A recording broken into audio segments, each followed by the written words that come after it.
Excellent. Hello, everyone. My name is Azad, and I use she, her pronouns, and I am a second year Master of Public Health student here at WashU. And alongside Zach and other colleagues, I'm a student in the Interdisciplinary Environmental Clinic at WashU as well. This evening, I will be highlighting asthma, a really critical environmental justice issue disproportionately impacting Black St. Louisans across the region. So to set the stage here, I think it's really important to explore what the health effects of asthma are and understanding the background. So asthma is a condition in which your airways narrow and swell, making it extremely difficult to breathe. And common asthma triggers vary for people. So you may see asthma triggers like household allergens, things like pollen or mold, to more environmental triggers like air temperature and exposure to air pollution. Asthma treatment is centered in prevention, but there's currently no cure to asthma. Asthma can be deadly for many, and it can become a chronic health issue. For the next few slides, as I present on asthma, I really want you all to think about how asthma has impacted your life, whether it's managing asthma care for yourself, or your child, or knowing a family friend that has asthma. As I move on through these slides, I really want us all to think about how has asthma burdened you or someone that you may know. So many factors contribute to high asthma rates amongst Black St. Louisans, but as Zach had mentioned, air pollution is the largest contributor to these disparities. And though there are other factors, in the coming weeks throughout the series, we will discuss some of these other factors that contribute to high asthma rates in St. Louis, like mold. Asthma is a widespread issue in the St. Louis region, but as you may have guessed it, the burden really falls on Black residents, and the most terrifying thing about the asthma rates is that, and these disparities, that it falls particularly on Black children in St. Louis. In 2015, Black children in St. Louis made emergency room visits for asthma 10.8 times more than white children did. So thinking about that earlier question, how has asthma burdened you or your family or your child? Thinking about it and understanding it, that asthma is impacting children in St. Louis more than it is adults, and that is a really terrifying thing. So here we have two maps, and though the burden is high and the burden is on Black St. Louisans, this isn't an accident. These two maps show how your zip code does determine your health. So as I walk through these zip codes, I kind of want you all to find where your zip code is and see how what the asthma-related incidences or cases may be in that area. This data was from, as you can see, the map on the left shows asthma-related ER visits per 1,000 residents, and then asthma-related hospitalizations per 10,000 residents on the right.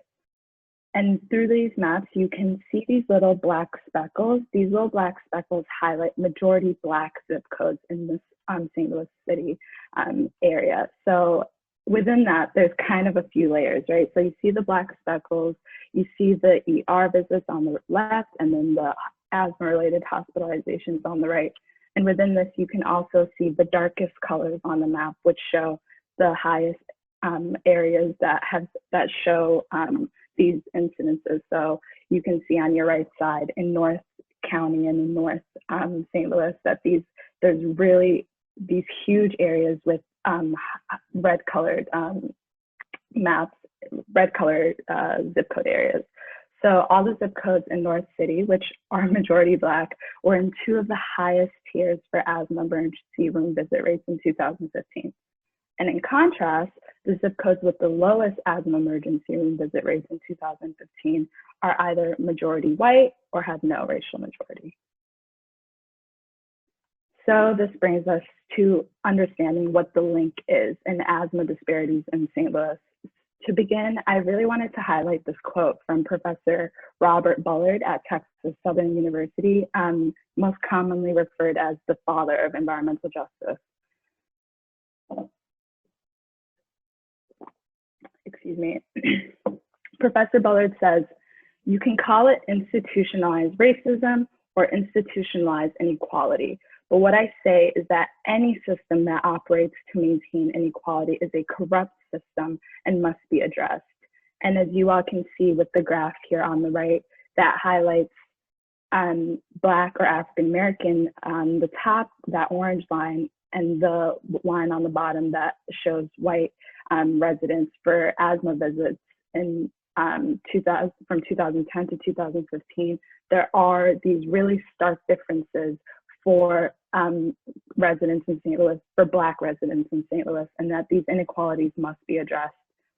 So for us in exploring these inequalities, it's really critical to understand what factors may contribute to it.